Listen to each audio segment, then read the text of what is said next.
The Punisher, One Last Kill. This is a spoiler review. I didn't do a non-spoiler review for this one. I don't got a ton to say about it one way or another, but I did want to talk about it a little bit. It's a kind of an oddball thing to cover. It's kind of it's a television special, TV special, whatever you want to call it. It's very standalone. Like, it doesn't seem really tied to like the previous Punisher series on Netflix. It's not really tied to anything going on with Punisher in regards to the Daredevil Born Again series. It doesn't seem to be setting up his appearance in Spider-Man No Way Home. It just seems to be like literally just like a one and done. Like it's like someone gutted like a movie and just kind of skipped a lot of like the middle act and a lot of the character development and said, okay, here's the beginning and then here's the end. Or like the world's most condensed like TV series. Like, oh, here's your first episode and okay, here's the last episode. Or close to it. Actually reminds me a little bit.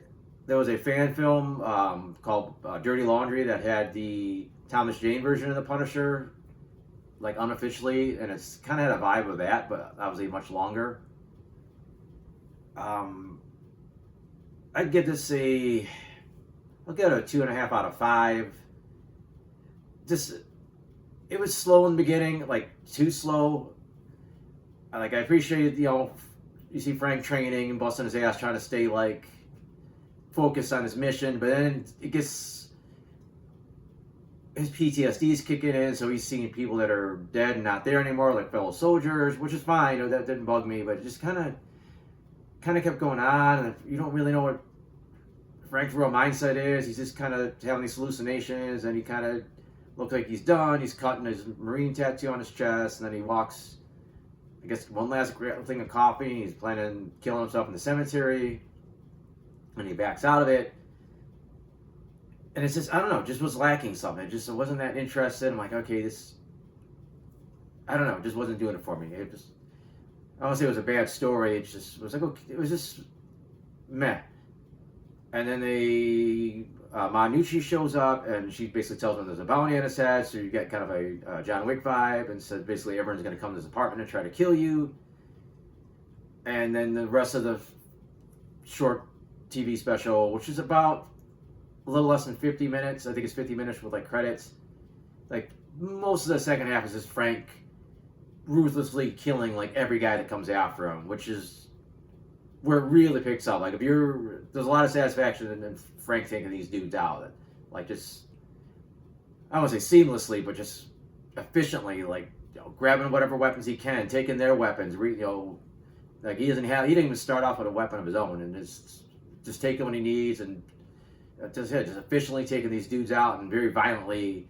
It's a pretty good action scene. There's a couple wonky parts. I think the most famous one is a scene where it starts off cool, where Frank's falling off the roof, shoots the one guy in the head as he's falling, so that looks badass. But then when he hits the little metal structure on the ground, it looks like it cuts to like fairly mediocre like video game graphics. Like it's like, I don't know if they're trying to do a face replacement or a whole body replacement. I don't know what they try to replace, but it looks very unfinished, and it takes you out of like a really cool scene. And then in the end, basically Frank seems to decide, okay, I could either go after this woman that, put all these guys after me, or I could go save some innocent people, and that's what he does. And it looks like he's basically going to spend time in the neighborhood, like basically guarding it and like being like their, I don't know, their protector, which is cool. I mean, I don't know exactly where he goes with this, but I think that's an interesting twist. Instead of this endless war against the gangs, maybe him being more of a protector, like a lethal protector, and not Venom, the other lethal protector. I don't know where you go with that, but it was an okay way to end the one shot, or whatever you want to call it, the TV special.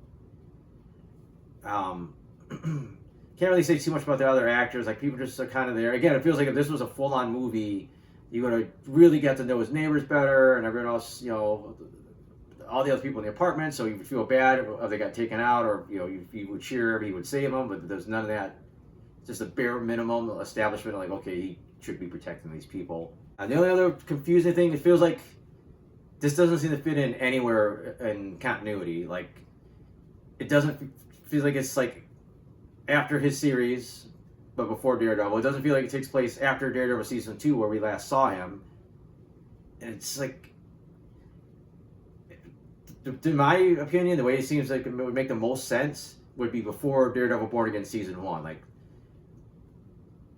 or yeah, right before season 1, where before he runs into Daredevil, like this is his new mission, and he's still doing his thing, and he's got the beard and everything. But I think they're saying that this place takes place like around the same time, maybe a little after Daredevil Born Again season 2, which again, it doesn't make a big difference when this happens. It just feels a little flimsy.